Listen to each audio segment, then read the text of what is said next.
Hey everyone, this is Felicia from The Book is Done. I had finished this lovely book this morning, around 2 o'clock this morning. This, this right here, listen, let me tell you. So I was supposed to have been in bed, sleep at 11:30. Excuse me, I only had like maybe 150 some pages left. So I was like, let's just keep reading and see what happens. Next thing I know, hour 30 minutes goes by, hour goes by. It's 2 o'clock in the morning, and I sit back and I'm just like, this book blew me away. It didn't blow me away as hard as The Silent Patient, but and this is a spoiler alert, so I'll just go ahead and put this out there. You know, if you have not read The Silent Patient, of course I would read The Silent Patient first, because there is indeed a reference to one of the main characters in The Maidens from The Silent Patient, and it had me question when The Maidens was written, only because at the end of The Silent Patient, the main character Theo, that Theo was mentioned in The Maidens. Theo was in The Silent Patient, of course. Towards the end, he was kind of dealt with, if you will.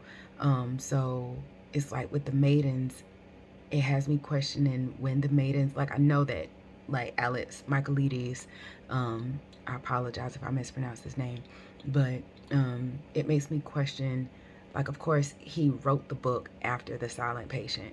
However, it's like in them being combined, it's just like, okay, maybe like the setting of The Maidens happened kind of like at the middle to tail end of The Silent Patient. I don't know. I have questions. And so The Maidens was good. I like the fact that the main character, her name was Mariana. Let me be sure I said Mariana. Was she gave off the vibe that she was paranoid. Even though she was a psychotherapist, and just in the book, like she did counseling in a sense. She did group therapy, but in essence, she's a counselor. So it's just like, okay, I understand, you know, her husband passed, how he passed, and then just like the mythology feel of it, and like the obsession, if you will, with Persephone and Demeter. I think that's her name, Demeter. Persephone's mom. In the book, it kind of gave me like a Dan Brown feel, for mythology, and things of that nature. It really had you to go and read Greek mythology stories and things of that nature. But the ending, the ending kind of had me have questions a little bit.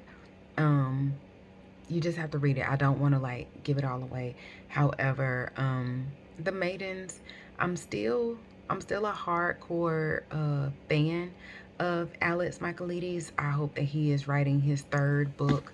I'm trying to remember as to when this book was released. I want to say it was released, yeah, it was released last year. So hopefully he's in there, either in the beginning stages of writing a third book. Hopefully it's something separate, that's not connected to The Silent Patient or The Maidens. I know that with The Maidens it was saying a novel just like The Silent Patient, but there is the connectivity to it. If one read The Maidens first before The Silent Patient, then of course they won't like get the connection that it has to The Silent Patient. However, The Silent Patient definitely had me kind of gasp a couple of times. So kudos to him. I am excited. I read this. It was like I couldn't put this book down. This book went with me everywhere, because I felt like I was going to miss something if I left the book at the house or in my room or on the bookcase or whatever the case may be. But I would recommend reading The Maidens. Definitely read The Silent Patient first. just so that you can kind of have a knack for what it is that you're getting yourself into. The only thing is that it really doesn't make a connection literally until like the third quarter of the book. Um, excuse me, like literally it's only like 330 some pages. It really doesn't make the connection to the silent patient until maybe like the 200th page or something like that nature, like it maybe 250. But you do see the connection there, and kind of has you think like, okay, wait, Theo, what happened with Theo? What is going on? So in all things, the Maidens, out of 5, I would give it about a 4. The silent patient to me was 5. A lot of people really didn't feel that way, but being that that was his first book and this is his second book, I think it's still amazing. Like I said, I am a fan, so I look forward to reading what's next from him. Give me your thoughts. Let me know what you think. And until the next time the book is done, what's next?